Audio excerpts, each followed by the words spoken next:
Een hoen van stien. Het is feest in het park bij Romke en Tomke. Er hing je vlagjes tussen de bjem en er staan een riege stoel voor een podium. Gaan wij al vers naar het park daar, Cornelia? Wij bleven op een stoepje, hè? Ik pas vol op Tomke. Nou, doe dat maar. Ik moet nog even mijn tas pakken en de hoed opzetten. Ik kom zo. Romke en Tomke rennen het park in. Er zitten al wat meesken op een stoel. Zo, Romke. Muziekman. Zullen ze aanspelen? Ja, dat denk ik wel. Hé, Tomke, wat is dat? Romke shot naar een wit lekken, maar iets eronder. Dat weet ik net. Er zit wat onder. Oh, een gevaarlijke leeuw of zo. Of een krokodil. Oh, kom maar, Tomke. Verkeerde poep muziek uit. Ik wil weten wat er onder het lekker zit. Pas op, Romke. Pas op. Er rennen een man om met deftige pakken aan. Die mij je net zien. Romke en Tomke sloepen stiekem naar het lekken daar. Psst, Romke. Er zitten touwtjes onder het lekken. Wij zullen die voor wezen. Wacht je. Dan look ik het wel even zo. Nee, net waar, Romke. Misschien ploft de hele boel dan wel uit elkaar. Oh, daar komt hij aan. Wat gaan we nou doen? Er komt een man op haar taal. Hij had ik al zo'n deftig pak om. En een grutte ketting om mijn nekken. Hij had een stuk papier in de hand. Het is de burgemeester van de gemeente. Nog 2 stappen en dan is er bij Tomke en Romke. Kou, Romke, onder het lekken. Dan kan er u net zien. Hé, krekkoppetiet. Tomke, help. Er zit een beest onder het lekken. Beest? Waar dan? Ja, het lijkt het wel een krutte hoen. Maar hij beweegt net. Ik viel even, Romke. Deze hoen kan net bewegen. Hij is van stien. Goh, hij lijkt het krek echt. En wat is hij kruid?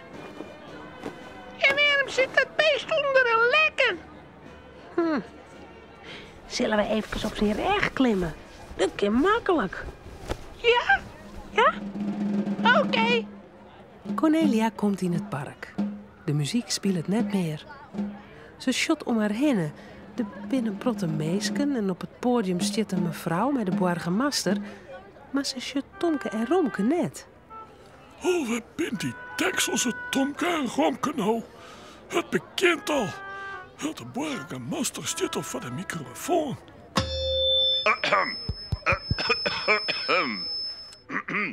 Het wordt heel stil in het park.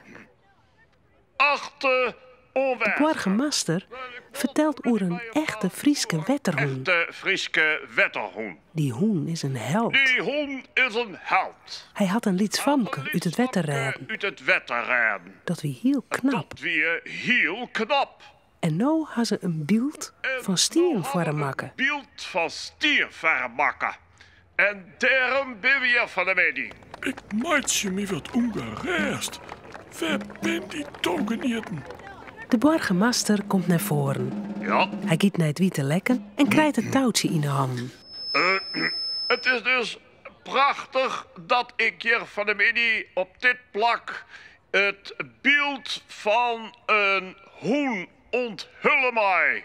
De muziek begint te spelen en dan Voilà! loopt er om het touwtje. Het lekken valt op een groen. De moeder van de burgemeester valt open. De muziek stopt en alle meesken roepen. Boppen op de stjennenhoen zitten Tomke en Romke.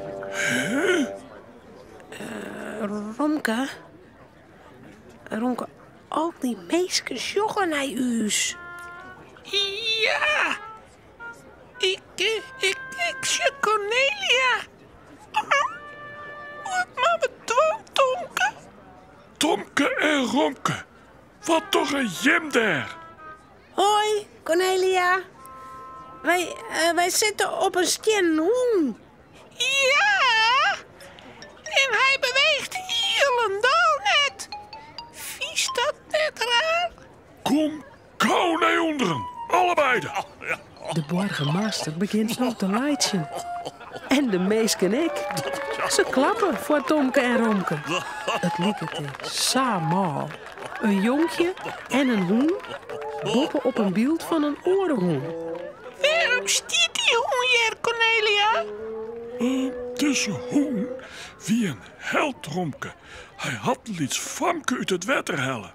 Oh, dus als ik Tomke uit het water helje, dan ben ik een held en word ik dan ook verstier? Ja, misschien wel, Romke. Maar dat hoeft net. Nee. Want ik hou al een zwemdiploma. Ja. Romke, Cornelia en Tomke zullen sliepen. Het verhaaltje is nou uit.